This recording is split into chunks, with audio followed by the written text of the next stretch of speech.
தடையுமின்றி பருகி போகலாம் வாருங்களே, தாகமாக இருப்போரே.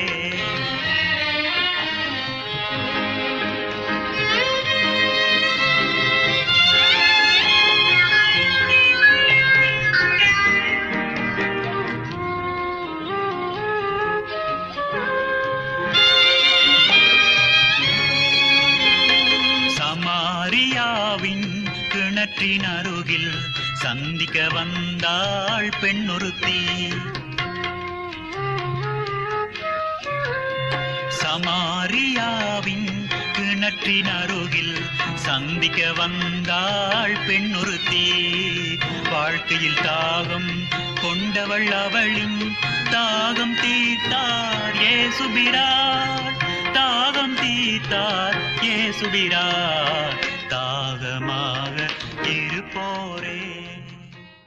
கர்த்தருக்குள் அன்பானவர்களே, அனுதினமும் கிறிஸ்துவுடன் தியான வேளைக்கு உங்களை அன்புடன் அழைக்கிறோம்.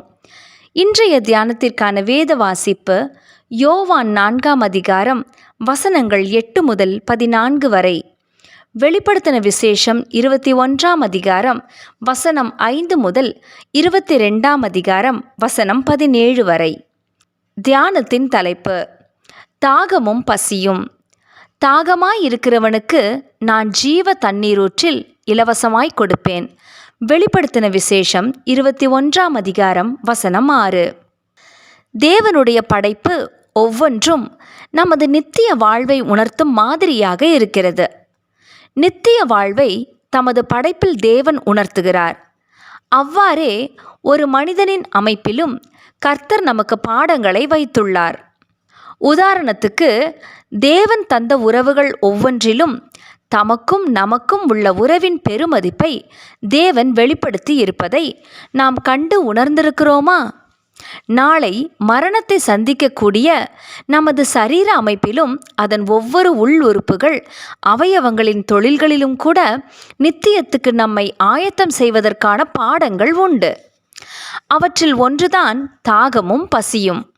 தாகத்துக்கு தண்ணீரும் பசிக்கு உணவும் இல்லாவிட்டால் நமது சரீரம் உயிர் வாழ முடியாது. சரீரத்தில் கொடுக்கப்பட்ட இந்த பசியும் தாகமும் மரணத்திற்கு பின்னரும் வாழப்போகும் நமது ஆவி ஆத்துமாவுக்கும் அவசியம் என்ற உண்மையை சிந்திப்போம். நமது ஆத்துமாவிற்கும் தாகமும் பசியும் உண்டு.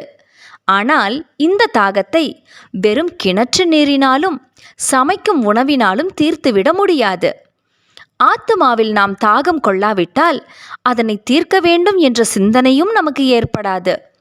சமாரியா கிணற்றருகே இயேசு சந்தித்த பெண் தனது தாகம் தீர்க்க கிணற்று தண்ணீருக்காகவே வந்தாள்.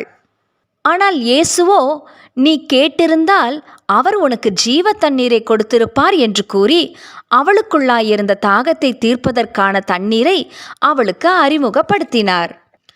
அவளோ தண்ணீருக்காக கொண்டு வந்த குடத்தை வைத்துவிட்டு ஆத்தும தாகம் தீர்க்கப்பட்டவளாய் தன் நிலையையும் மறந்து ஊருக்குள் ஓடி அவரை வந்து பாருங்கள் என்று முதலாவது சுவிசேஷகியாய் மாறினாள். பிரியமானவர்களே, இன்று நமது தாகத்தை தீர்க்கவும் பசியை போக்கவும் உலகமானது கண்ணுக்கும் நாவுக்கும் இனிமையானவற்றை நமக்கு முன்பாக பரப்பி வைத்திருக்கிறது. ஆனால் நமது உண்மையான தாகமும் பசியும் எது என்பதை உணர்ந்து அந்த வறட்சியை போக்காவிட்டால் நமது அழிவுக்கு நாமே காரணராகிவிடக்கூடும். தாகமாயிருக்கிறவன் வரக்கடவன், விருப்பமுள்ளவன் ஜீவ தண்ணீரை இலவசமாய் வாங்கிக் கொள்ள கடவன் என்று இயேசுவானவர் அழைக்கிறார். தன்னை உணரும் வரைக்கும் அந்த பெண்ணால் ஜீவ தண்ணீரை அடையாளம் காண முடியவில்லை. எனவே தேவ பிள்ளையே, நம்மை உணர்ந்து நமது ஆத்தும பசிக்கு எது அவசியம் என்பதை உணர்ந்து இயேசுவண்டை யார் யார் திரும்புகிறார்களோ அவர்களுக்கெல்லாம் என்றைக்கும் தாகமெடுக்காத ஜீவ தண்ணீரையும் ஜீவ அப்பத்தையும் தர அவர் ஆவலாயிருக்கிறார். ஜெபம் செய்வோமா? அன்பின் தேவனே, நீர் தருகின்ற ஜீவ தண்ணீரையும் ஜீவ அப்பத்தையும் பெற்றுக்கொள்ள தடையாக உள்ளவற்றை நான் அடையாளம் காண உதவியருளும். ஆமேன்.